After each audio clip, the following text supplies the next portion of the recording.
Welcome to the Generation Hustle podcast, a show that explores the world of business, entrepreneurship, and culture, all centered around the millennial. I'm your co-host Sherrison, alongside my good friend Amin. On today's episode, we speak with Brendan Rogers, co-founder of WAG, the mobile dog walking app that disrupted the global pet service space, matching dog walkers and dog parents with a simple swipe. Kind of like how college kids search for love. After all, dogs are a man's best friend. Brendan is an active advisor and mentors many companies, accelerators, and universities in the Los Angeles area, Silicon Valley, as well as South Korea. He's currently the founder and managing partner of 2AM Talent and Ventures, which is a pre-seed industry-agnostic micro fund that invests into ambitious founders. Being a true people person, Brendan looks beyond the formalities and focuses on the individuals that he's investing into. This philosophy actually led him to investing with our previous guest, Anthony Zhang from VinoVest. So today we talked to Brendan about his entrepreneurial journey and how he successfully scaled his businesses, his experience as a mentor and angel investor, and what makes individuals great leaders. He also expands on the importance of personal branding as it pertains to the digital era that we live in today. We hope you find this conversation as informative as it was inspirational. Hey, Brendan. How's it going? hey, how are you guys? Great, Dude, great. We are good. How are you? Very good, thank you. Just got done working out and ready to go. What about you? What about you guys? How's your Saturday going?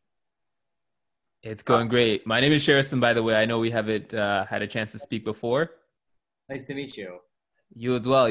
But yeah, you're making me look bad. I planned to wake up early and go for a run, and then I definitely did not. I had pancakes. That's all I've done. Where are you guys based out of again? We're in Toronto. Oh, cool. Very cool. And you were, in Chicago? I'm in Florida, but Okay. actually just moved here. I was in LA for 5 years, and then I was in Palo Alto 5 years before that. So. Oh, okay. I swear I could have read somewhere that, I guess maybe it was just one of those articles that came out of Chicago. But, I mean, you're probably happy moving out of LA, right? I assume so. Yeah, like it was cool vibes. Like I think it was cool to like really it's very diverse. You have the beaches, you have the mountains right like near you and stuff. I mean like especially when you're in your 20s, like it's really cool. There's a lot of stuff to do. But I think like as I got older, in a long-term relationship, kind of like LA's like it just was it's so crazy and like there's a lot of people there and like I like to live in different places. So my sister lives in Florida on the west side of Florida, which is like more relaxed and a lot more tropical. So decided to kind of make the move and see where it goes from there. Sweet. Oh, yeah. How long you guys been in Toronto for? Forever. Yeah, pretty much my whole life. Oh, that's cool. My this guy I used to work with at WAG, his buddy owns a coffee shop called Baddies. Okay. You guys been there? No, I haven't heard of it. Is it in like the downtown core? Let me look real quick. Yeah, I just saw a sweatshirt and I was like, that's like the coolest sweatshirt I've ever seen. He's like, yeah, my buddy has a coffee shop. It's on Lansdowne Ave. And it's in it's in Bloor something Village. Bloor. Okay. Court. Yeah, that's a bit north of the downtown core. So we have like a few hubs. And so we have like the entertainment district, we have the business district, Chinatown, and a bunch of other areas. That's just a bit north, I think, of the main area. Oh, cool. Yeah, I've actually never been to Toronto, but I'm friends with this guy that is like have you heard of the Holt accelerator? Yeah. So I have a buddy that like works there and stuff, but I got to make it out to Toronto one of these days. I heard it's beautiful and like I heard it's super cool vibes. Yeah, I think for new individuals like Sherrison, we were just talking about this, right? Yeah, exactly. People who grew up in Toronto were like, we get sick of it. But when you're new to it, it's like, oh, it's really chill. Like we have a lot of fun here. So definitely you should come out, check it out. And Yeah. maybe when we come down, we can go to Baddies and grab a coffee. Yeah, for sure. Awesome, awesome. So again, Brendan, thank you so much for taking the time today to be on the podcast. And I'll let Sheriston kind of take it away from here, and we'll go from there. Awesome. Yeah, no. Yeah, no, thank you. Thank you for being here. We definitely appreciate it a lot. We wanted to understand first, before we kind of jumped into anything, how are you holding up with the current situation? How's Corona and the quarantine and the lockdown been treating you? So honestly, to be completely transparent, it's been not as bad as I think most people in the world have been affected by it. I think Florida is one of the more relaxed states out of all the states in the United States. So I think that like just by being in the weather, you can go outside and run and be active. There wasn't that many huge like restraints and stuff like that. Like right now, all the gyms are open, malls are open, restaurants are open. So I think that for me, it was like I didn't get affected as much as people that were in like, New York or something like that. So yeah. But Fair enough. Okay, yeah. So it's not, it hasn't affected you like to a strong degree just yet then. no, I don't think so. And then like from a business perspective, I feel like it's helped because I think it's more people are they're not commuting to work. They're more like eyeballs on the screen, I would say. So I think it's been actually more productive in some degree. But yeah, I think I'm just very grateful that I've been able to like get outside and really kind of not be in a lockdown house 24/7. For sure. Yeah. We're looking forward to getting out of it as well. Like we're just starting to open things up a little bit. And so it's been interesting to see how the businesses are opening up slowly and kind of just to see how people are kind of just reacting to the new normal. Yeah. So like, have you noticed anything in kind of like where you are in your surrounding areas and businesses that are opening up, especially kind of not the big box shops or anything like that, but like the small shops, one owner shops or anything like that? Like, have you noticed their sentiments now that they're opening up a little bit, how they're doing? I think that like for an example, the CrossFit gym that I go to, I think that just retaining members and stuff like that can be a little bit challenging because people, even though they're open, people may not be 100% ready to come back. Right. And seeing how specifically with the gyms is how like you have to, for an example, at the CrossFit gym that I go to, there's like everybody has like their own little box and you have to clean the weights after you work out, and it's more like processes and stuff like that. So yeah, I think that like some of these small business owners are, they're doing it. Hats off to them because they're really adapting, especially where I'm at in Florida. There's a lot of like mom and pop, like little bars and stuff like that just are just, trying to let more people, enjoy some food and some drinks like outside and just having more like live music. And a lot of business owners, entrepreneurs are really adapting, I think, in a positive manner. For sure, yeah, and it took a toll on them, so that's why I kind of want to understand like what you're seeing and how that is. But yeah, it's been an interesting situation just to see how, especially entrepreneurs who obviously don't have kind of like some form of security in this atmosphere, just to see how they're responding. It's been interesting to see how they're coming out of this. So that's why we kind of wanted to ask you how that's been in the surrounding areas and things like that, because we want to understand. First off, your journey into entrepreneurship. I kind of want to know how you entered into that, and then kind of just from the beginning, if you can walk us through how you knew this is what you wanted to do and where you wanted to jump in. Yeah. So, when I grew up, I took a liking to sports and athletics and really being on teams. And I loved the camaraderie. I loved like practicing, going to games, going to tournaments. It was just something that I like really loved to do. And I would say that my like hobby and what I really like to do is just be active. So I just took a liking to sports, and as I kind of grew through high school and played sports in high school, then played sports in college, it was just a natural progression into, well, what do I want to do after college? And it was the time when like the Facebook movie came out. It was the cool thing to do was to like start an internet company. Mobile apps were really starting to pop up. Like more people were being connected globally. And I just like loved being on teams, and I wanted to like just create something and do something with like my friends. And, you know, I wasn't ready to like wear a suit and like go on into a cubicle. Like that just wasn't like my vibe.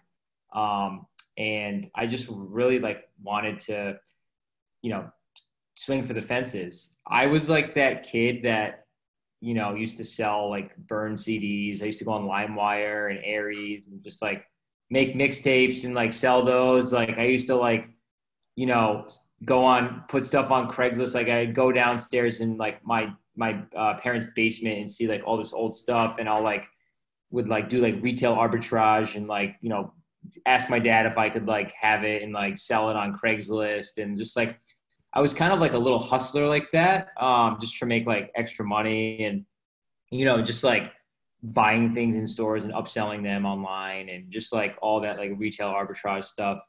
So I think I like had it in me to start a business, but I think that like what really drew me was the fact that like you can literally just like think of something, have really passionate people that can work on this idea with you. You know, everyone's passionate, everybody gives everything they have, and you just work towards something. And I think that sports really kind of led me into really enjoying startups where I'm like, wow, like I can like make a business out of just like an idea and like be on a team and go through the ups and downs. So like it was a natural progression. For sure. Yeah. And I just wanted to point out there, the mixtape, the fire mixtape guy, like that's a staple. That's a Toronto staple. So we will love you here. Like just knowing that you had that in your past. Yeah, for sure. For sure. You know, yeah, those were the days. Those were like, I was always like the computer guy. Like I'm not like an engineer by trade, but like I was like just kind of taking a liking to like electronics. Like used to do like the different chat room, play games like Yahoo games and like just being like, you know, instant messenger and just like all that old school stuff. I was like one of the first kids I think in my neighborhood that had like went from like dial up to DSL. Wow. So You were the trailblazer. Yeah. In the neighborhood.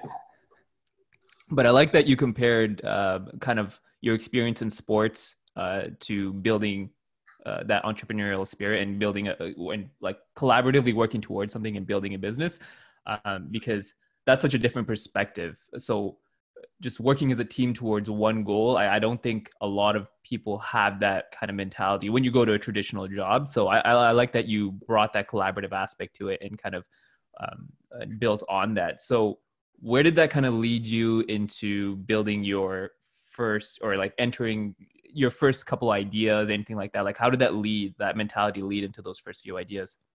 So I like, I surrounded myself with people that were also like very entrepreneurial minded and stuff like that. And, you know, I just saw that there was a huge opportunity with, just with being like online and with the rise of like mobile phones and the rise of like how all these businesses are now making apps and stuff like that.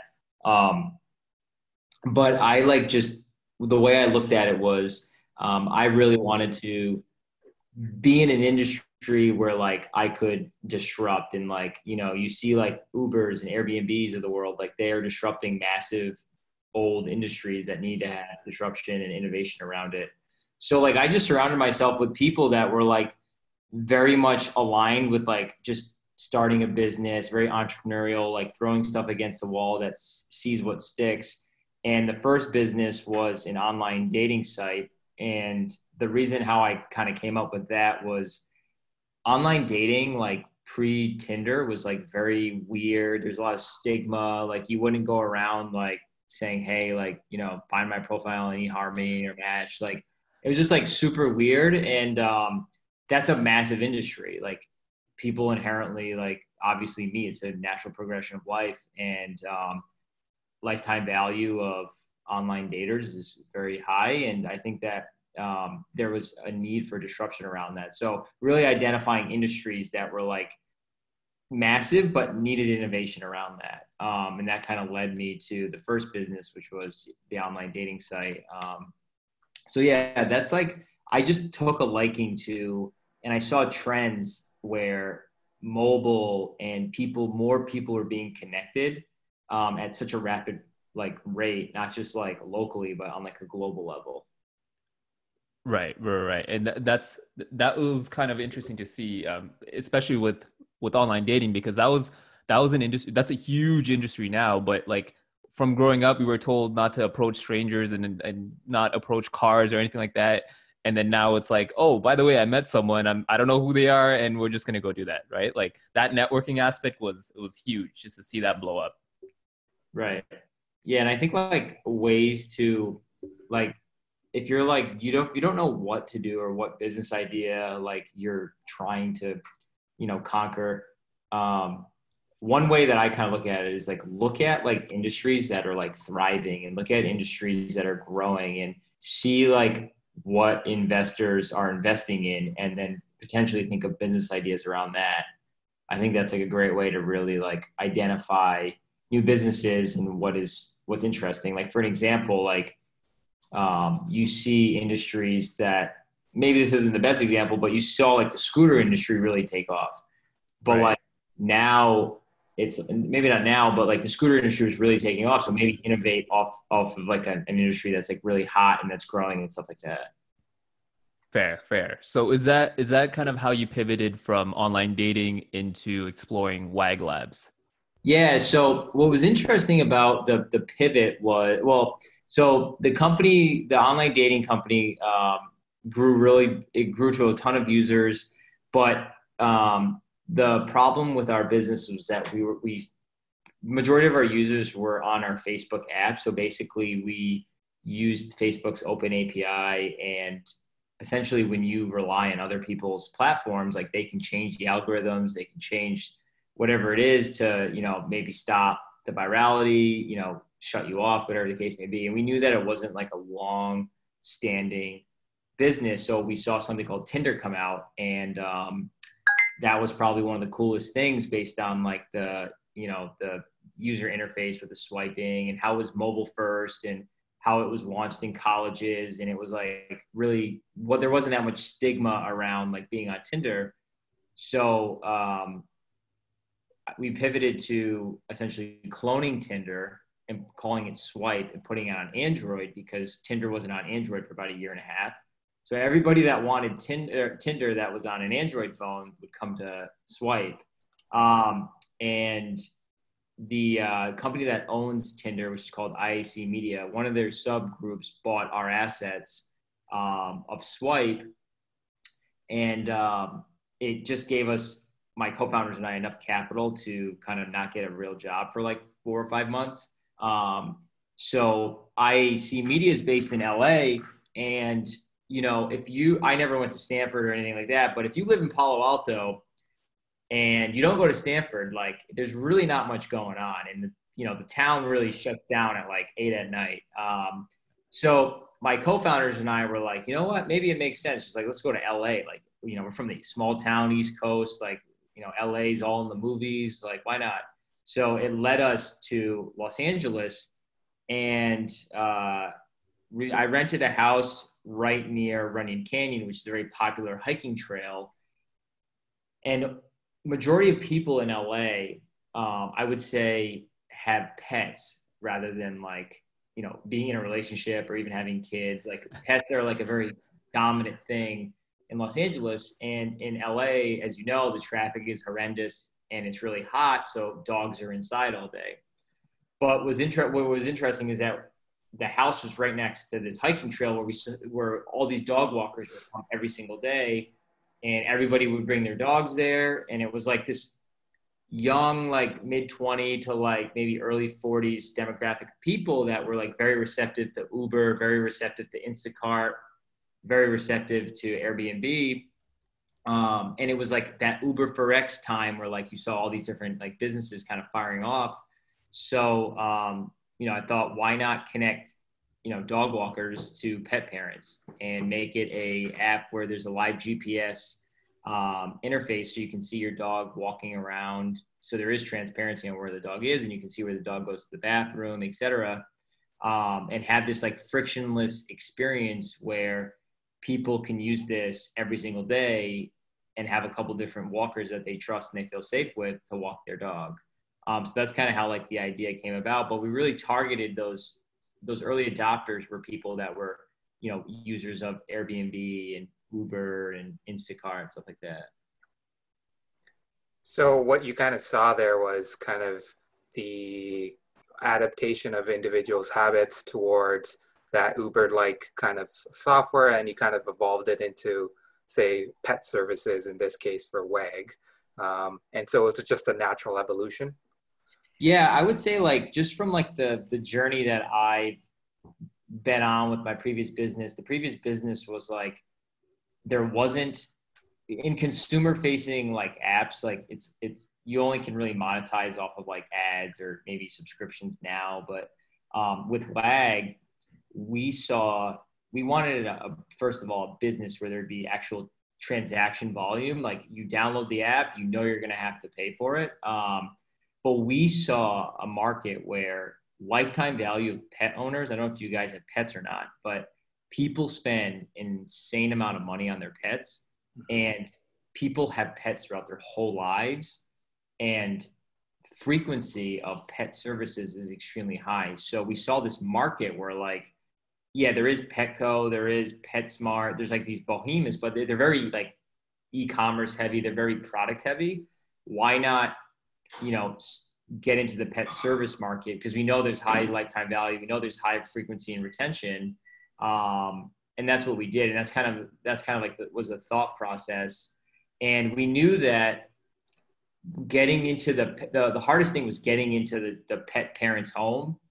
And once we got into the pet parent's home and we provided this amazing service with the same walker or multiple walkers, we knew that we basically created a moat around our competitors, and then we could increase lifetime value even more by launching daycare, sitting and boarding, pet food delivery, et cetera. So we really had this vision from day one of being the button on your phone for your pet. That's sweet. I mean, that's like understanding really what your customer wants and understanding the market as well. And that kind of brings me to the next question, just like, what were the biggest challenges you faced during the scale-up process? We know like the transition from say 1 million to 10 million is difficult, and then 10 to 50, whatever it may be. But what were the biggest challenges you faced during the scale-up process? I would say like so when you're dealing with pets, people's pets, every experience has to be that white glove experience. And every single time you provide that service, it has to be like the best. And I think what we struggled with was, so since it's a two-sided marketplace, right? And like, if we struggled early on with like a lot of our software was manual, where we would have to like reach out to the walkers and say, hey, can you go do this walk? But then on the other side of the marketplace, the owner's like, where's my walker? So it was a lot of issues with juggling the logistics around it. And we iterated and learned from a lot of our mistakes, and like obviously really started automating a lot of that software. So I would say a lot of the logistical pieces like that were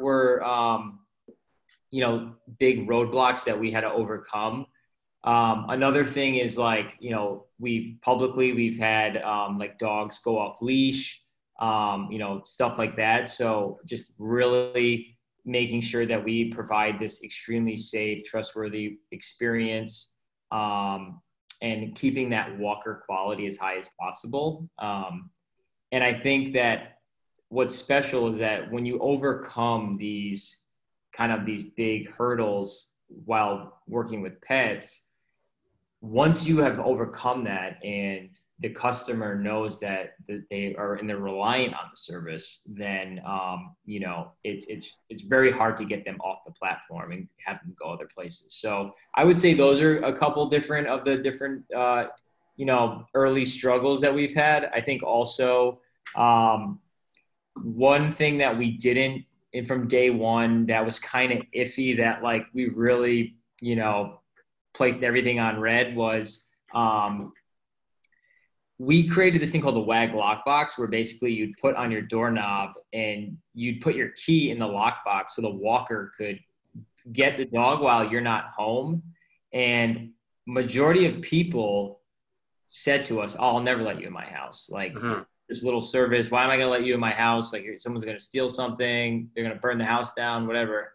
But we knew that, like, we just kept pushing. Like, we know that people get in strangers' cars. We know that people let strangers stay in people's homes. We know that people are going to the grocery store and giving you food that you're going to ingest in your body. So we kept pushing on that. And there's a lot of times, I wouldn't say near-death experiences, but I would say there's a lot of times where we're like, is this going to work, of letting, are people really at scale going to let us into their homes? Right. And I think that kind of stigma still exists today with like Amazon trying to build out Ring and with their whole delivery system. And I do like that point where you mentioned the fulfillment or procurement process of joining the dog walker and the owner. I know that there's a lot of two-sided markets, and this is kind of where they struggle with. So did you guys kind of focus more on the supply end or the demand end on the initial onset? So what's funny about WAG is that, so when you look at like the gig economy, historically, like companies like DoorDash, Uber, Lyft, like they have very high driver acquisition costs, and it's hard to keep drivers on the road, and it's hard to acquire drivers. With WAG, surprisingly, people love playing with puppies and walking dogs. That's like a thing people love to do, and I'm totally aligned with that. So the way we branded it from day one was like, you know, you can get exercise, you can be out in the sun, you can go hang out with multiple dogs. Maybe you're not ready to have a dog yourself, but this is a job where you can go and walk and really get to know these animals.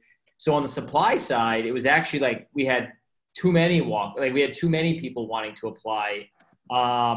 So I would say we focused more on the demand side for the most part. And as we knew that we had this funnel of getting, you know, great dog walkers in, we just made sure that we kept that bar as high as possible with our walkers. So I would say that majority of it was focusing on the demand side. And what was cool about the business model was that you could have somebody come in real time, like to walk your dog, or you can set up recurring schedules. Right. So like we had a lot of that recurring subscription revenue, which is obviously, you know, great for small businesses and stuff like that. Yeah. Right. So I like that you touched on a couple of things there. One was with the lockbox, kind of dealing with security and comfort level, but also understanding that the market is headed that way, where people are more open to kind of dealing with strangers in that capacity. But also the fact that the business itself it's a very intimate kind of industry, in that this is like people's pets, right? Like this is family, and you're handling that. So it's very important. So I think on the credibility side, a lot of people focus on the customer service level and kind of the feedback, and a lot of that comes from the rating, right? Like the feedback from other customers that have tried the app, as well as the app rating. And what we noticed was the app actually had a consistently strong rating in the App Store. So what we wanted to know was, how did the team kind of approach the product design and strategy in making that possible? Like, what were the things that you guys focus on in ensuring that credibility was there? I would say the biggest thing that we've kept on brand since day one was consistently expressing it through the app, through emails, through social media channels, is that this is the safest platform for your pet. And we provide an extremely high level, white glove, safe platform for you to get your dog walked and other pet services. And we just kept doubling and tripling down on that message throughout our branding, throughout the app, and like I said, social media channels, emails, and stuff like that. So it was really focusing heavily on the trust and the safety of the platform. I would probably say that's like how we, really had a lot of positive reviews. And then also just like our customer service, like I'm one of the biggest believers that like, if you want to, any business, no matter what it is, like you need to have an amazing customer success team. And no matter if you're selling, clothes all the way to whatever it is, having an amazing customer service team, is, I think, especially like, in the early days, we had, we've had the person that was running customer service from day one was a phenomenal leader. She hired amazing people, but really like every single touch point, every time we had a customer interaction or a walker interaction, it was executed and it was like nothing fell through the cracks. And I think that over time, you develop word of mouth virality with that, and you develop just that brand where you're like, oh yeah, like, I used that service and, they got back to me within, X amount of time, or they refunded me my money, or they, it was flawless. So I think like that, the customer success team really like, I think was the foundation of why that brand was so strong. Right. Yeah. And I think that's important in establishing the trust, especially in the beginning with the consumers itself. But the next step from that would be kind of continuing and keeping that consistent, and also just reducing any friction in that process, right? So was there anything in terms of kind of user friendliness, whether that's the customer experience or the app that you guys caught on to once you started establishing these processes? Yeah, I would say that like, we wanted to have this frictionless experience of you find us in the app store, you understand what the product and the service that we're offering is, and it's very transparent, and there's very few clicks to actually getting somebody to show up to your house. So I would say from the time of downloading the app and then going through that sign up process was very, very frictionless, and there wasn't that many steps. And I think that we were just so transparent, and there was so much clarity around this is the service that we're offering. And it was like a very, there wasn't that many steps after that to actually having someone come to your house. I think a lot of businesses, they don't, they don't, first of all, talk to their customers. I think a lot of businesses should talk to their customers. They should talk to people that are interested in their product. They should take customer feedback, user feedback very seriously and iterate off of that data. And that's one thing that we did at WAG was like, our customers would tell us, maybe this didn't make sense. This is what I think you should do. Here's bugs in the app, whatever it is. And we really, from day one, really took all of that data and took that seriously and iterated on that process. So I think that over time, it just made that more of a frictionless experience. Yeah, and I think that's important for kind of any kind of internet company at this point, or app, just reducing the number of clicks it gets through, right? And it reduces the amount of time that because I think our generation is so used to that quick mentality, like I want this now, I want to get through this as quick as possible, right? So I think that was a really smart move in terms of reducing the amount of clicks to getting there. Thanks. Yeah, and so over time, you guys were successful enough to raise $300 million of funding, and that's no easy feat by any means. Obviously, you had some investors like Softbank, which is world-renowned. What does that process look like? And were the investors kind of like coming towards you, or the other way around?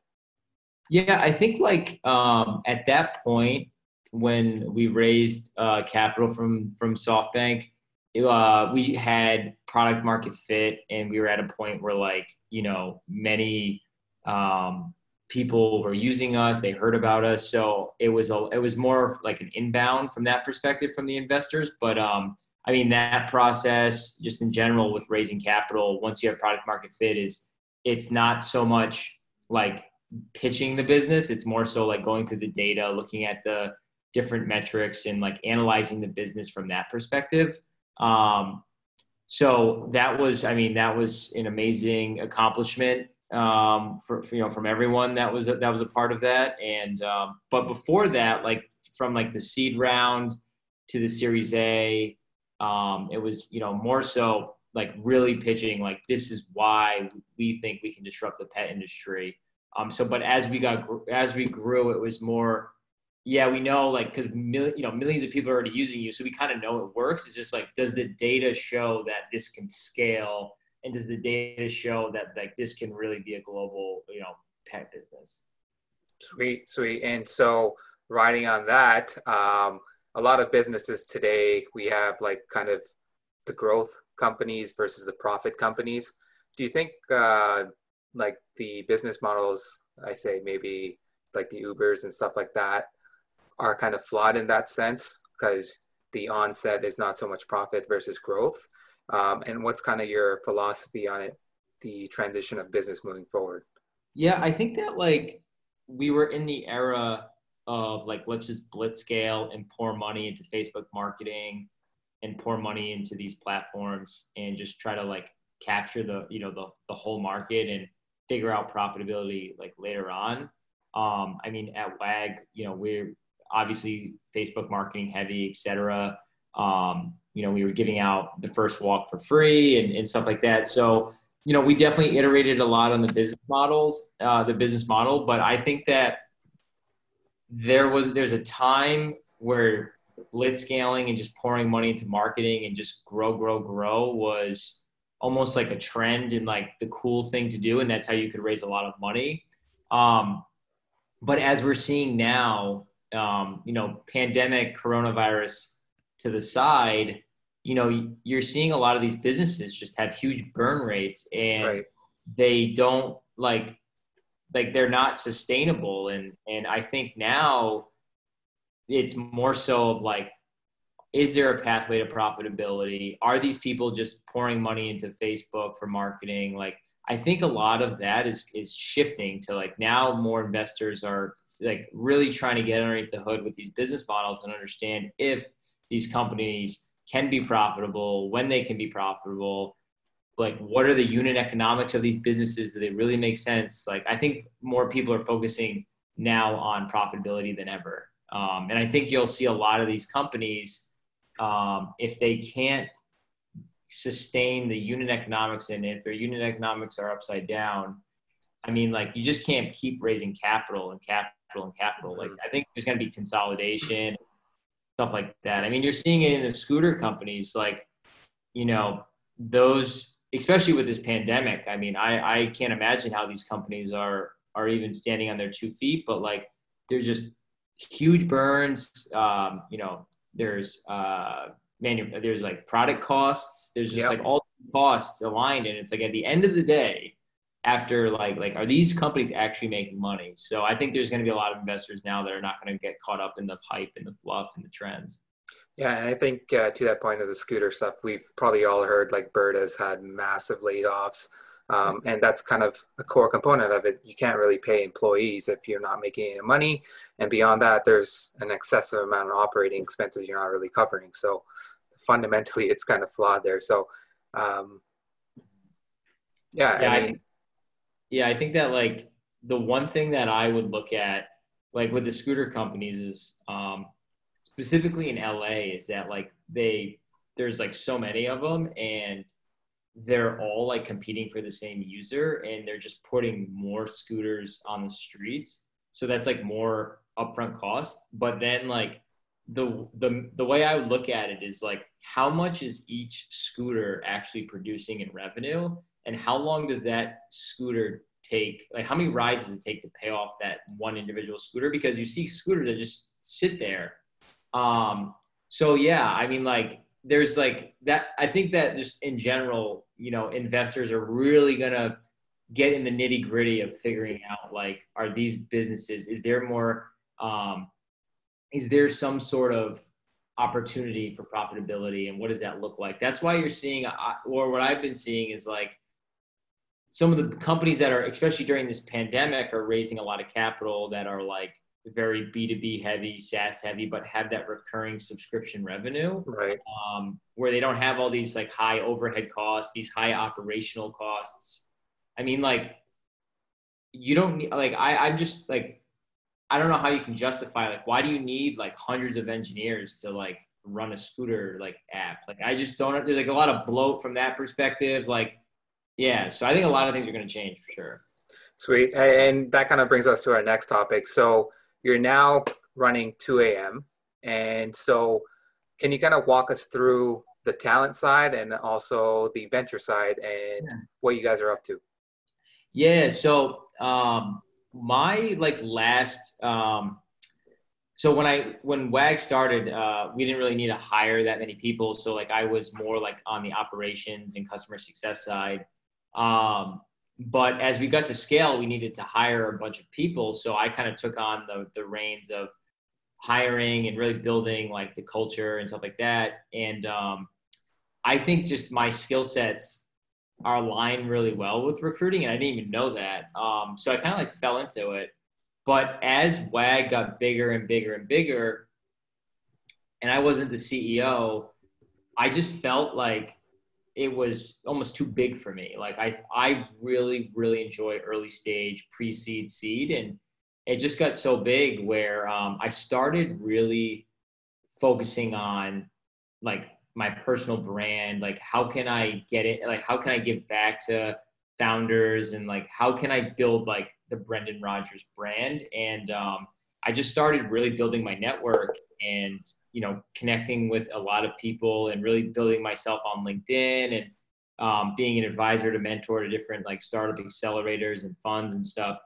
But, after 5+ years, I decided that it makes sense to start a talent agency. And I think that the network that I built has really helped amplify that in a short amount of time. So what my talent agency does is I work with like early stage to late stage startups, and we place talent from like the IC level all the way up to like the executive level. And it's been fun. And I've been able to, have a distributed team. One thing with recruiting is that there's no like really overhead costs. All you need is a laptop and a LinkedIn account, basically.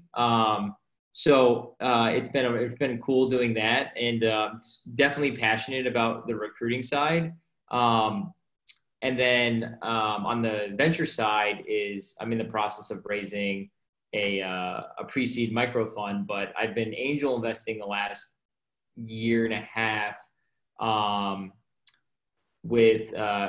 during like pre-seed and seed stage rounds like that. So I love the investing side. I think angel investing is one of the coolest things out there. And if I can when I raise a fund and I can invest other people's money and really like put them in deals that's hard to get into, I think that'd be that's something that I'm super passionate about.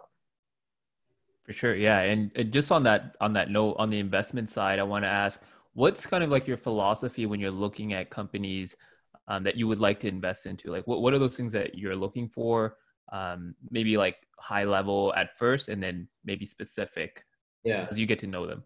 I would say that so my bread and butter is pre-seed seed. So I think that my answer may be different from like late stage investors and stuff like that. But first and foremost, I look at the team. I'm a very people person. I love talking to people. I'm sure we could talk for the next 10 hours if we wanted to. I'm a huge team person, and I like either if it's a solo founder or, there's multiple founders, just really seeing if this team is scrappy enough, has like that fight and that grit that like really can get in the trenches. And like, if this idea is not the idea, can they get back up and do something else? So I look at entrepreneurs that like are just very, very like hungry and that like are determined, and there's, things maybe they've started, maybe they've sold burned CDs before. I have no idea. Like finding things that are like really like that show that they can hustle and stuff like that. So I would say that's like first and foremost. And I would say the second thing is like like how big is the total addressable market? Like how big is this idea? Like how big can this idea get? I think that there's a lot of great businesses that are lifestyle businesses that may not need venture money that can be extremely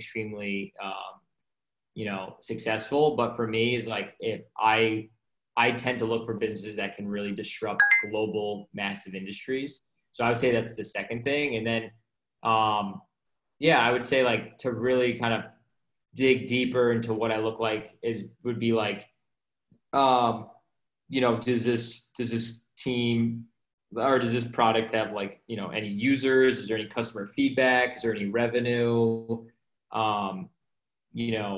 Those are probably the nitty gritty things I look for. I don't think you necessarily need to have revenue, but I think if you don't have revenue, if you don't have users, then I would say like the team needs to be a lot, very stronger or whatever the case may be. So those are probably like the top three things that I look for. Just to follow up on that. Sorry. Yeah. Go ahead. Sorry, I mean, just to follow up on that, I just had a quick question here. How do you rank those two aspects there, right? Like, there doesn't have to be a perfect sciences, but as an example, like if you're seeing that there are some chinks in the armor of the team, but the idea itself has a lot of growth potential, like how do you weigh those two aspects when you're looking to invest? I would say it's teams number one. I would say like you can have an amazing idea, but like if the teams can't execute, if the team's not on the same page, if there's a lot of drama, then it's just not going to work. Someone else is going to execute on that idea. So team trumps everything in my book. Now, if you were to ask me like, what do I look for if I was going to do a late stage deal, it would be like, say like, if I was at Softbank and I was evaluating like a Series D or Series E company, it'd be very more analytical, metric, data driven because they already have a huge team. They already have product market fit and stuff like that. But I just think that with my experience and how I've gone through Silicon Valley and how I've been in the startup world, my skill sets are very predominantly pre-seed and seed. Fair enough. Yeah. Sweet. And I think with that logic, you've been talking about teams a lot. And so fundamentally kind of scaling up a business, you need a solid team. But in recent years, and I've experienced this myself, small startups have practices that mimic the Googles, the Facebooks, and the large companies of the world when it comes to building the team out. What is like your kind of thought process on that? And do you think it's kind of the right approach? I would say that like, I think Google, like specifically like with the free lunch, free food, like, free everything. I don't think that builds like true culture. I think that is like, it's great perks. So it's like amazing. But I think that's more like almost band-aids in a way. I would say that like, you want to, especially like when you first start out, like you want to find people that like are just so passionate and that are so driven by the mission and the core values of the business where like they like this is ingrained in them because they just love the service or the product so much. So like for an example with WAG, like a lot of our early like first employees were completely obsessed with animals. They would work at animal shelters on the weekends. Like they were just like super aligned with what we were doing. And then also we had some walkers that were actually walking for WAG that like saw the house that we were working out of and was like, this is really cool. Like I want to be a part of this. And by the way, I'm a designer too. So like we've really found people that were like super, super passionate. And I would say that like, if you're just going to provide all these like, unlimited LaCroix and like, free lunch and all this stuff, it's like, those are just band-aids, but you want to like, you build culture by hiring passionate people. You build culture by being extremely transparent. You provide updates. You include everyone. You include people, what's going on in the business. You have all hands meetings. You treat every employee like everyone else. You hire people that are completely non-relevant to the job that on their resume, but they're just so passionate that like they'll be there 24 hours a day. And I think that if you start doing that on a repetitive basis, that is how you really can build strong, lasting cultures and teams. And, I think that those are the Googles of the world and the Facebooks of the world. Like they have, I've never worked there, so I can't really comment on the culture, but I mean, having all that free service is great, but but I don't know if that's like, long lasting. Right. And to that point, a career in tech has become like so popular. And if you look at candidates that come out of universities or whatnot, they're instantly kind of always looking at what's the next tech company I can work for or whatnot.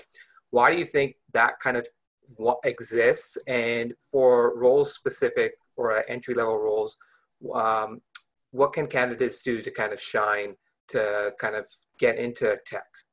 Yeah, I think that that's a great question. I think that like the first part of the question is, I just think that like the new age, how like people have come up through Facebook, Instagram, Twitter, now TikTok, like working at a startup's like kind of the cool thing to do. You're seeing like TV shows come about it. It's like, these companies start from nothing and in a couple of years they're massive businesses. I just think it's like a trend. But I also think that like who wants to go work at these old companies that are like very robotic and there isn't really any culture there. There isn't like maybe the age difference is like very, spread out and stuff like that. So I think that people are now people that are graduating universities are more attracted to that. And I think that as you're seeing like Instagram really grow, TikTok grow, obviously LinkedIn grow, like being an entrepreneur is cool too. Like you can start businesses like, within 2 hours, you're up and running on Shopify and with Stripe. And it's like, it's very easy to start businesses now than it was like 10 to 15 years ago. But if you want to join a tech company, how you can stand out in a tech company is like, I tell people like, first identify, what companies that you think are cool. So like you could go on platforms like AngelList and like, maybe read TechCrunch and like see companies that are coming out and stuff like that.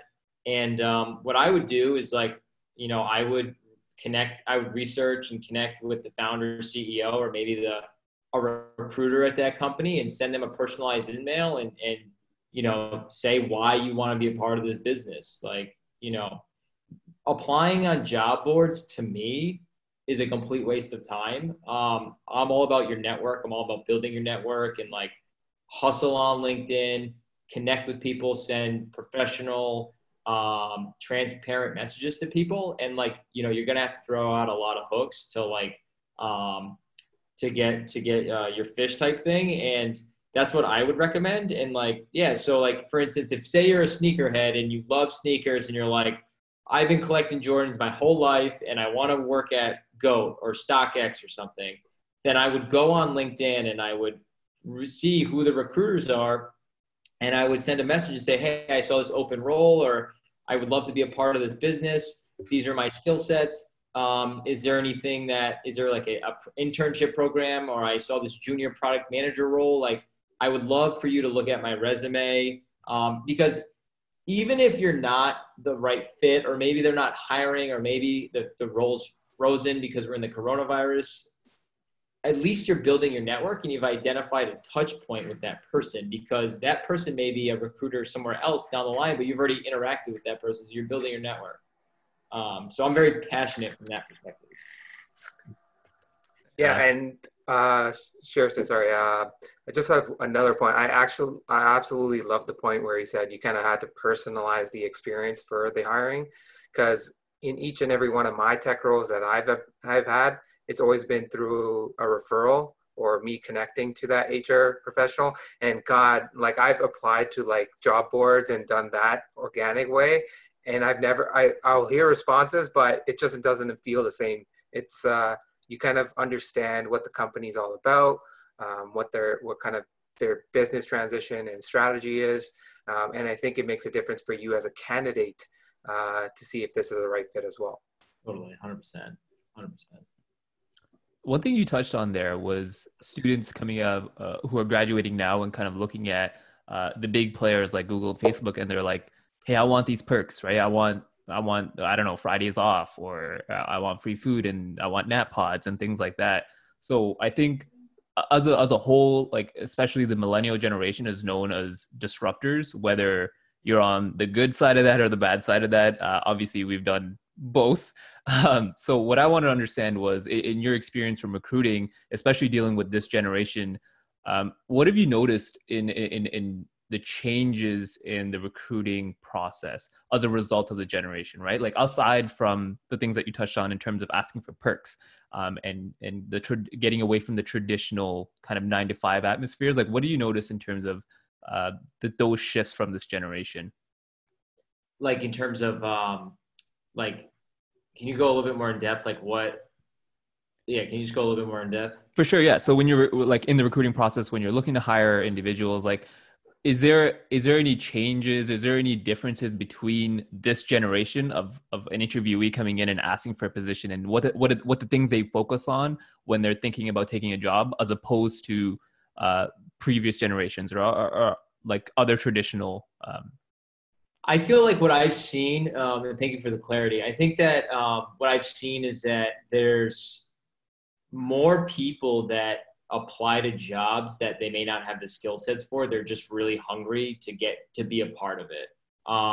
So I see a lot of people that are, say they want to be a product manager, but they've never done product management before, but they have like, maybe a MBA, or maybe they've been, a salesperson, but they want to transition into these new like careers and stuff like that. So I see a lot of people that are applying that do not have the specific credentials, but are like willing to do what it takes to get in. And I think previously it was more so like people wouldn't, I would say like less people were taking those risks.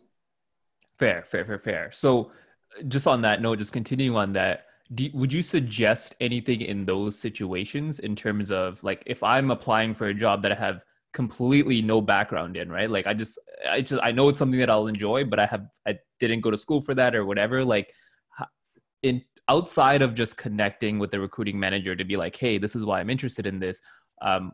In those instances, are there things that kind of give you that flag to say, hey, this person might be the one? Like outside, obviously they don't have the background, they're passionate, but like are there things that people can say that you kind of hone in on to be like, all right, this guy knows like why he wants to do this, or this guy will be a good fit? Yeah. So like, that's a great question. So I would say like, obviously like sales, recruiting, marketing, those are like easier roles to transition in. Whereas like there's the learning curve with obviously like, I'm sure there's a learning curve with those roles, but like there's even more of a learning curve with like engineering and stuff. But like if you were to reach out and be like, hey, I taught myself, engineering, and I actually launched a mobile app and it's in the app store and people are using it, but I've never been an engineer before. I mean, like just that in general is like badass. You're like, for me personally, like, wow, this person taught themselves how to write code, put an app live in the app store, and people are using it. So I think like kind of like experiences that are relating to the job that you want to apply for. So like, there's like a really good example, and I totally forgot what it was, but I forgot who it was. I could look it up, but this guy wanted to work at Foursquare so bad. So he like went around like closing businesses for Foursquare, and he like didn't work there. And he applied and he was like, hey, by the way, I went around. I've never done sales, but I love Foursquare and I closed 6 people for you guys. Wow. So like things like that, I think are like really interesting. So I would say like, if there is some sort of like outside thing that you've done that is relating to the role, I think that can really help. Maybe you want to be a designer or something, and you don't really have any like real true experience designing in a professional setting, but on the weekends and at night, like you just make all these mock-ups and you've designed all this stuff, and like it's just one of your hobbies. Like I think by showcasing like things that you've done outside, I think it could be very powerful. For sure, yeah. And I think I like that you explained it that way, because one of the sentiments that's come about from this, from the practice of just reaching out to be like, hey, I did this. I don't have the background, but I know what I can do. Like there's a lot of that now, where especially because we're so connected through social media and everything, we have the ability to reach out to those people, right? So I think as a result of that culture, there's a sentiment that's come about from a lot of recruiters in the industry that hire fast, fire fast. Like, what's your take on that? So I'm actually a believer in like, I think that if you hire somebody and the person is so passionate and they just love what they're doing and they're just not cutting it, you shouldn't fire that person right away, because it is so hard to find people that are like obsessed with like what they're building. So in that situation, I would say if the person's just not executing at their current role, go to the ends of the earth to try to find them a new role within the business. Have that one-on-one, talk through things, be transparent, talk through like what skills, like what hobbies do you like, what skills do you like want to learn, like what skills do you have that you're really passionate about, and try to find a role within the company for that person. So I wouldn't fire fast in that case. However, one thing that spreads very fast is cancer. And if you have employees that are in the company that are just cancerous, in my opinion, where they're poisoning other employees, whether through drama, whether through like just whatever the case may be, you have to fire those people as soon as possible. And obviously work with your HR teams or work with your board or your investors, or like really like do it as professional as possible. But in those situations, like if you do have people that are poisoning the well, it's only going to spread bigger and bigger and bigger, and then you're going to have a bigger problem. So in that case, I would let those people go a lot sooner. So I think it's more of like a case by case basis. But I think in general, like you definitely don't want to just let people go if they're not executing. If they're super passionate, like, you know, maybe it's just a change in where they are in the org, or maybe it's like a conversation you have to have and stuff like that. I really like that. I really like that. And I want to maybe even like take a second to recognize you for that, because I think that's a really good sentiment to have. Just when you said, you know, go to the ends of the earth just to make sure they can't fit in anywhere else, because obviously the traditional sentiment is just business is business, right? Like if we have to cut you, you're going to be gone.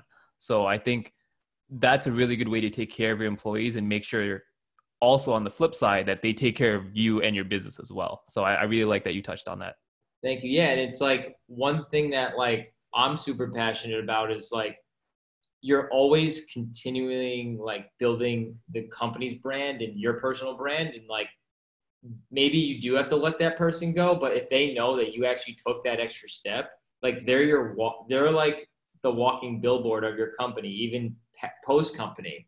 Like, right. You know, go talk to people, you know, 6 months from when they left and talk about, you know what, like this was my experience, and like it was a great experience, a great company. You know what I mean? And that goes back to that culture piece. So like I think that like pre or post, like, you know, your role at the company, if you are let go, like you are that walking billboard. And even like when employees are outside of the office, like they're still that walking billboard of the company. That's why I think getting rid of people or letting people go that may be poisoning the well, they're just going to poison the company more, even outside of the office. And you know what I mean? For sure. Yeah. Happy employees are free advertising. Yeah. So Brendan, you've worked in, say, a leadership capacity and or management capacity for the majority of your career. This might be a loaded question, but how do you define great leadership, and what are some core competencies of great leaders? Yeah, I mean, like for me, I'm obviously still learning. Everyone's still learning. I think that, and I've been around other great leaders. And I think the biggest thing to being an amazing leader, an amazing manager is being transparent and giving trust to the people that are on this journey with you, and trusting them, and having them also trust you. Like I think like the main keyword is transparency, because like if you're transparent with your direct reports or even as a leader, it gives it gives people hope. It gives people confidence. It gives people an awareness. If you aren't transparent, then like people are in the dark and they're like, what's going on? Like, you know what I mean? And I feel like as the best leaders that I've surrounded myself with, and I try to do as much as possible is be transparent. Obviously there's levels of transparency, but you want to at least give people the opportunity to voice their opinion and you know, have those one-on-ones and whatnot. So I would say those are some of the traits that I look for. And, you know, another thing with like leadership is like how people communicate and treat people, you know, the best. So when I was in college, I had the captain of my college soccer team. He would make sure that every single person was like, they were on the same page. If they needed help, he would help them. Like he included everybody. He asked people for their feedback. He took people's opinions. He wasn't like, you know, this is me, I'm the guy, the king of the castle type thing. And I think that translates very well into business.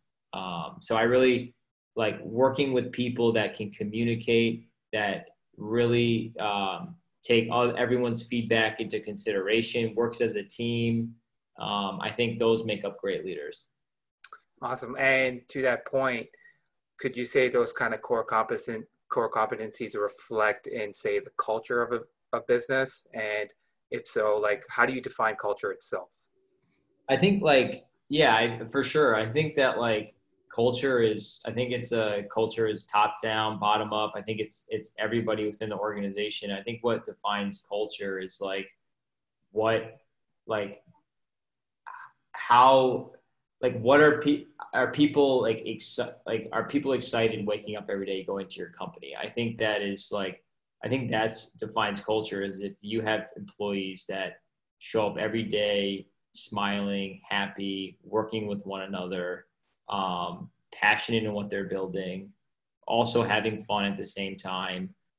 Leadership is including everybody. The employees aren't afraid to ask questions to leadership. There isn't this gap where like, I can't talk to my manager, blah, blah, blah. I think that if you have that trust and that transparency, I think that's what really defines culture. One thing that I learned was and we didn't do this at WAG for a while, we didn't like, so every Friday, especially in the tech world, they have like all hands meetings and stuff like that. And you know, folks that I've worked with in the past told me that the founder of DoorDash would have like all hands meetings, but he would like really talk about like the metrics of the business and really talk about like how the business is doing.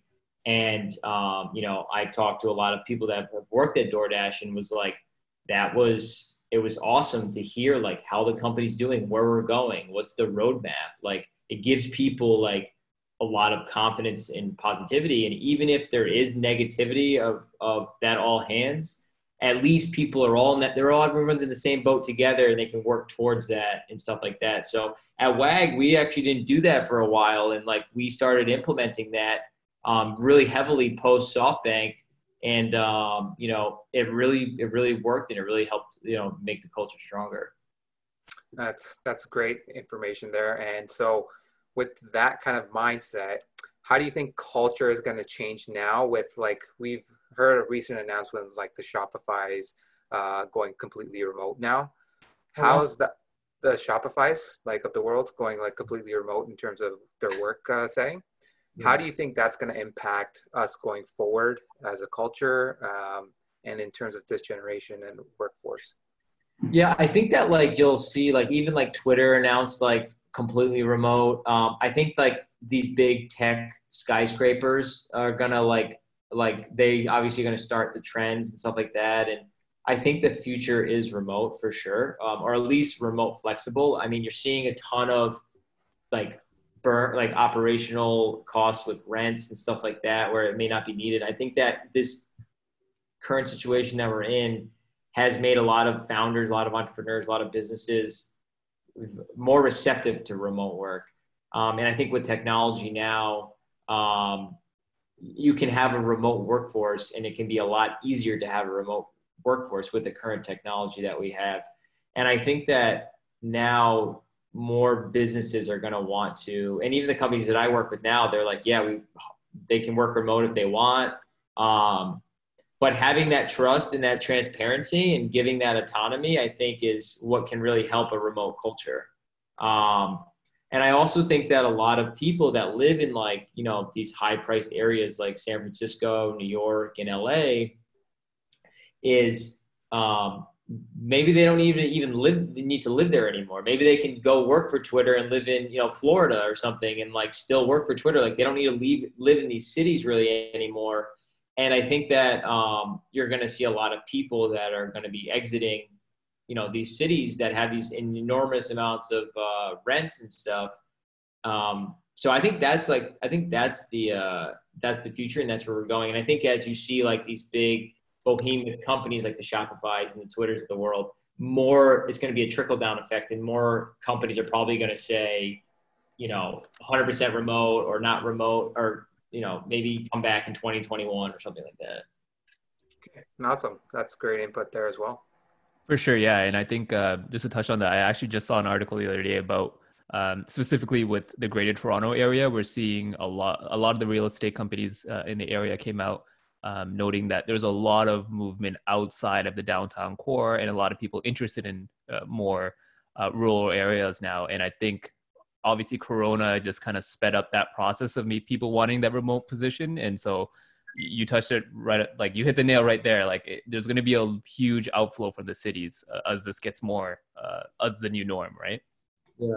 Yeah, 100%. And I don't think that's a bad thing. I think that it's just a way of life. And obviously, you know, this may not be the last, you know, health thing we have, you know what I mean? So, yeah, it's going to be interesting. It's going to be really interesting. I think it's going to be also interesting from a compensation standpoint, is like, what are companies going to do if the employee like is remote but lives in, like, you know, maybe states that have lower comp, like in Arkansas or Mississippi? Are they still going to get this Bay Area comp? You know what I mean? Like, right.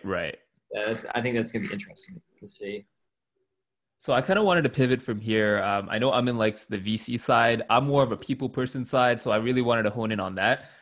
So in terms of your mentoring, right? I think that's kind of a big focus in your career now, mentoring, especially companies that you invest into.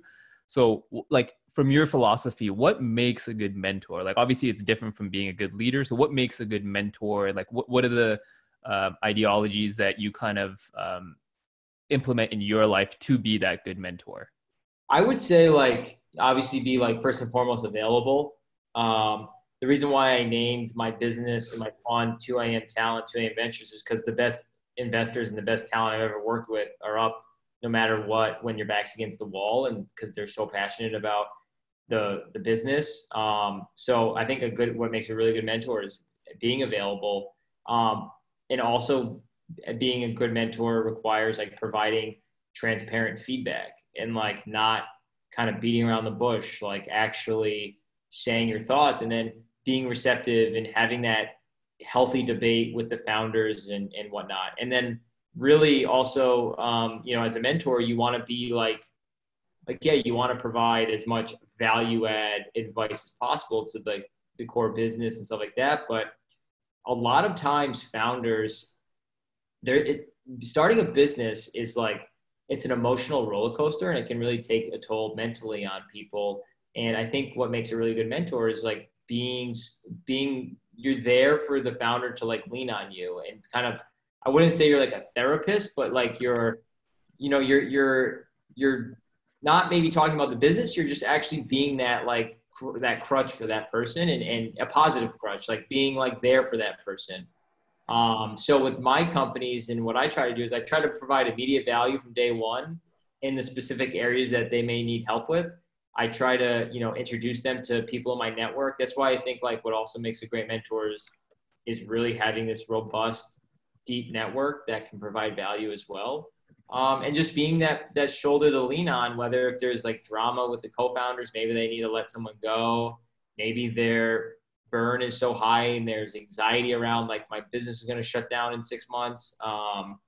celebrate the highs too, like crack out the IPAs when, everything's going up into the right.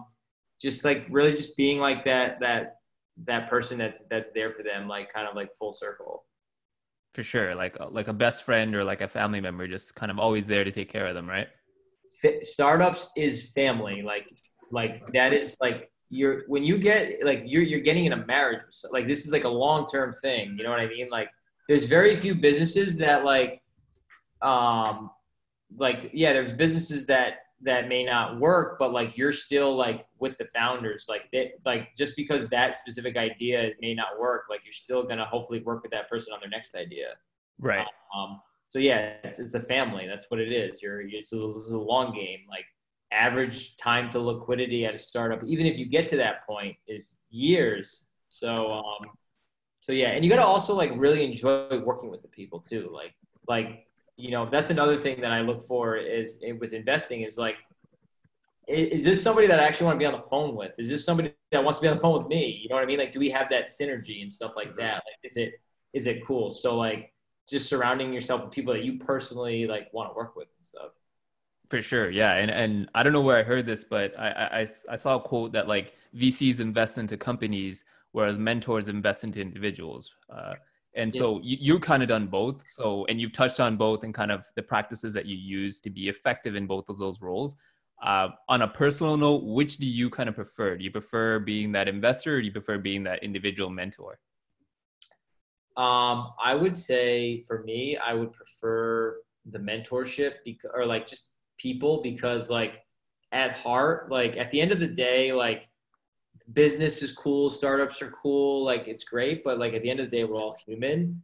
And like I try to like, even if these ideas don't work, like I still like am the type of person that like still wants to be connected and still wants to have like a long lasting relationship and stuff like that. So like that's what I more lean towards. I would say for sure. It's a good question, by the way. Thanks. Yeah, I just wanted to understand what your take was on that. But yeah, and I think it's important, especially when you're dealing with people, to kind of have that brand. And you touched on that a lot, right? Because people come to your brand, and I'm sure when you're looking for a mentor, you want that person that makes you feel like you're valued and you feel like they're helping you a lot, and that has a lot to do with that brand. So can you touch on that a little bit in terms of the importance of your personal brand and how people should view that? Yeah, so like I'm like the biggest believer in always, no matter who you are in the world, keep doubling and tripling down on building your personal brand and building your network. I think it's extremely important because especially like now, like, there's so many layoffs, there's companies that are just going under that have raised crazy amount of money, specifically in the startup world. But one thing people can't take away from you is your personal brand. Like that's never going to get stripped from you. Right. And you want to have that digital footprint. And I preach this to people, but every single person has a story and every single person can provide value. So it's understanding and talking about your story and showing people how you can provide value. And when you keep doing that, doors will open and more doors will open and you will start planting more seeds. And eventually those seeds will grow into some sort of ROI. So like I tell people like, especially now, like you got to triple down on building your personal brand, networking, look yourself in the mirror and not be afraid to like reach out to people that you have no idea who they are, because like you're going to hit a ceiling at some point and you need to keep growing. Everybody needs to keep growing. So, those are my immediate thoughts on personal branding. And yeah, I'm very passionate about it. Yeah, and I think that's kind of one of the reasons also we're building this podcast. We get to meet and hear the stories of a lot of unique individuals. Obviously, Brendan, we didn't know each other prior to this, and now we have some kind of conversation, and now we know each other, right? So I think that's the power of networking right there. And to that point, is it more so focusing on the authenticity of your story? I know Gary Vee always preaches, I'm not sure if you follow him, he always preaches the trust and authenticity of your story, and just focusing on that, and your branding will kind of follow afterwards and build upon its own. What are your kind of thoughts on that? Yeah, totally. I think that like being authentic and telling your story is the way you build a personal brand. Like, everybody has a story, everybody has experiences, everybody's unique in their own way, and be authentic and keep sharing that. And, you know, if it's on platforms, if it's on podcasts, you know, I would not look at the metrics around that. I would just keep providing value add content, understanding like what you are unique with, what your skill sets are, what story you have that you can talk about, and just keep building it. And eventually everything else will fall into place. Yeah, I'm totally aligned with that.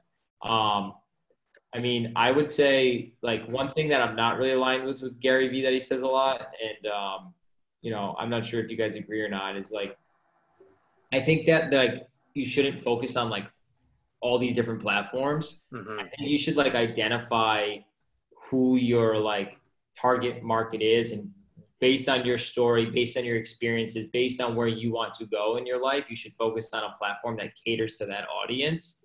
I think that just like doubling, tripling down on all these different platforms, like takes a lot of time and Right.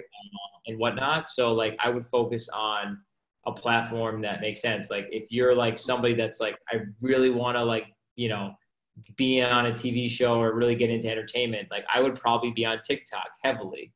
If you're like somebody that's, you know, an entrepreneur selling protein or like fitness supplements or fitness equipment, and your whole deal is like fitness, I would probably be on like an Instagram. Mm-hmm.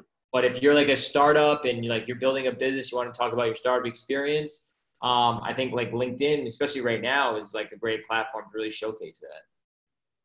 I like that because I'm a big fan of Gary Vee, but he does preach that where he says go kind of heavy 100,000% onto everything, right? And you look at it and it's like, yeah, that makes sense, but then you're also like, it's overwhelming, right? It's like I can't possibly be on everything and do all these things. So and you kind of specified to say, hey, if it's entertainment, stick with TikTok. So kind of finding that niche where you're most likely to succeed. So I really like that, because first I was like, hey, are you not agreeing with Gary Vee? This is like the first person I've ever met.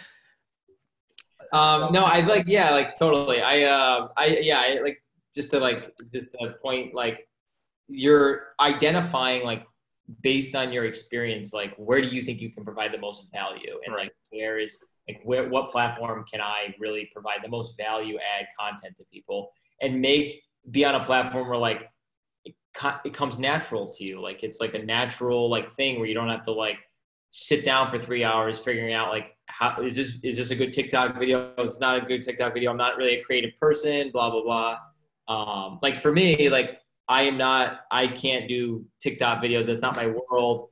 My girlfriend, she could just crank out the funniest stuff like 24/7. So like, yeah, it's just like really identifying who you think your target audience is. For sure. Yeah. And I'm with you on that. I get like 10 different revisions and edits from people around me when I do a TikTok video, and I end up deleting it anyway. I'm like, I'm not posting it. Forget it. So I want to close off kind of the serious note of this conversation with one more question, in just understanding in 2020, obviously there's a lot going on and there's a lot of shifts in the industry. In terms of personal branding, can you touch on the kind of the biggest mistakes that you're seeing people make in terms of creating and curating their brand? Yeah. So my philosophy on creating a personal brand is, I think of personal branding as you need to identify 2 to 3 pillars of what you want your personal brand to represent, and what specific industries you want to be a thought leader in. So for an example, my pillars are startups, recruiting, and culture. And that's all I talk about through LinkedIn, right? Because that's the platform that I chose, and that's the platform I can provide the most value to. So all the content that I post is startups, recruiting, and culture. And it's either my own content, I bring in other people's content, I bring in articles, but it's all relevant to my pillars. Mm-hmm.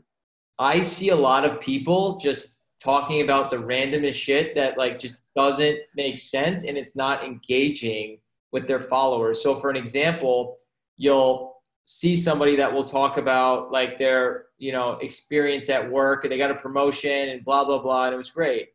The next post is like, had a great team meeting, great offsite. We learned so much. Great post. Third post is like, the family at Disneyland and like how like they like really enjoyed Disneyland. And then it was like, oh, that's cool. Like, blah, blah, blah. The fourth post is like a Donald Trump meme. And then like the fifth post is like a video of like, Tiger King or something like that. And you're like, Great show, by the way. Yeah, it doesn't stick with the pillars, and I think a lot of people just don't have like a lane that they're like consistently providing value add content to their followers, and they're kind of like on this like this wheel of like never growing or never really like getting more eyeballs and engagement because they're not talking about relevant content enough that's relevant to their story. So I think that that's the biggest mistake that I see, is that people are just talking about everything and they're not consistently talking about their pillars and becoming a thought leader in that specific space. For sure. So find your pillars and kind of focus on that and make sure your details are all kind of revolving around that so it's consistent. It's a consistent message. And reaching out to people that are relevant to those pillars so they'll engage with that content. Like for instance, with me, like when I was building my brand, specifically on LinkedIn, I would really connect with founders, entrepreneurs, recruiters, HR managers, people that are relevant to my pillars, that can engage with my content because my content's relevant to them. Mm-hmm. And I think that's another mistake, that people are just kind of spraying and praying, and like it's not really, it's not like people that I think can engage in real time with your content. For sure. Yeah. Those are all valid points that I intend to use myself, because I'm definitely lost on my brand as well sometimes. I think it gets the best of us, right? Yeah, totally. At least you're doing you're progressing your personal brand though. For sure. Yeah. So we want to pivot into kind of a fun little session here and just understand a little bit more about yourself. So I'm going to pass it over to Amin here to take over a lightning round. Yeah, right. So we always, with all of our guests, do a rapid fire round, try to understand a little more beyond the business world and kind of, I guess the other stuff. So we have 5 questions here, and so I'm going to take you through it. You have about 5 to 10 seconds, I would say, to answer each. Okay. And I'm going to go off for the first one. So favorite book of all time? Startup of You. Great. Okay. Who's that by? Reid Hoffman and Ben something, I believe, but it talks about how your life is a startup, and okay, that's awesome. It just really resonated with me. I've read his book Blitzscaling. I think that was a great one too. So that was a good one. I read that. Okay, so how do you unwind after a long day? So say you come back from the office or not. What's the go-to method of just unwinding? Some sort of like active activity, whether it's CrossFit or walking or running, something like that. Sweet. So staying active, that's always positive. Yeah. Who's your most significant role model, business or personal? I would say for sure my mother and father. I would say my girlfriend, people that are like really close to me. And people that like, at the end of the day, people are here for me. So I would say biggest role models for sure. My father I think plays a huge role, if not the biggest role, in my personal brand. We kind of like really doubling down on that. He really told me like, you got to start working on this, and this is why. And, he's like in his mid 60s, late 60s. And even when I first moved out to Palo Alto with like one suitcase I lived on an airbed, slept on an airbed for like 9 months. He was like texting me, he still does to this day, like randomly Tuesday morning, like, let's go, like, or let's effing go. Just like crazy shit. Yeah. Like he doesn't need to do that. And so he's like for sure someone that's like I gotta execute, like no matter what. Like That's always be executing. I mean, yeah, that's such a genuine relationship, and obviously commend your dad on doing that. So that's awesome. That's awesome. So next question: name one company to watch out for in the near future. I would say Pro Guides, and I would say VinoVest. We know Anthony, so that's all positive thing. Yeah, I think that like Pro Guides, just really like on-demand esports trainers. I think that whole world, especially during this era, is growing at a rapid rate. They have a great product, great team, and I think Anthony and his team at VinoVest, investing in wine as an alternative asset, is a great new way of investing diversification. And I think those two companies are doing exceptionally well now, and they'll be for sure companies to look out for. Yeah, I'm a personal consumer of Anthony's product now. Cool. He's convinced me to make the shift into alternative investments. Nice. That's obviously, it was honestly like the first time I heard that you can invest in wine. I never heard of that before. Yeah. I hopped on a call with them, and he just explained everything perfectly. And beyond that, I think it's the user-friendly experience that really kind of sold me on it. And just the design of everything and just the fundamental economics, I think is super, super cool. Yeah, the co-founder, his co-founder does an unbelievable job with design. I don't know if you ever like VinoVest.co. It's like beautifully. It's designed. beautiful. It is, yeah. It's beautiful. And so last question, and this is probably the most debated, and to be honest, I always get shafted on this, but yay or nay on pineapple on pizza? Pineapple on pizza, I would say nay. No. See, this is the first guest that's actually sided with me. Yeah. I'm all right. I'll take my record.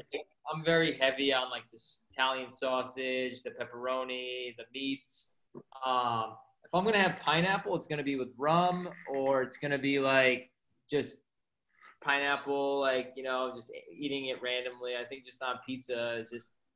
It's not what it's made for. It just doesn't vibe that well. I mean, like I'll eat it, but it's not my first choice. Sweet. I see. I have at least one person that sides with me through these conversations. I think the record is like 5-1, so I'll keep that. I'll keep that. 20%'s okay. And yeah, so Brandon, this kind of concludes the podcast. And obviously, really want to thank you. I know we went over 30 minutes over our expected 1-hour conversation, but that's just the way things go. I mean, we had a great conversation here, and it's truly, truly genuine. And we loved the experience. Thank you so much for having me. This was an absolute pleasure, unbelievably rewarding. So thank you so much. I'm super grateful for you including me on the podcast. No, for sure. Thank you so much as well. We're going to wrap this up, and we appreciate you taking the time here, but we definitely just wanted to maybe grab you for a couple seconds afterwards. We're just going to end the recording, and I wanted to ask a quick question if we can. Sounds good. Thank you. Thank you so much.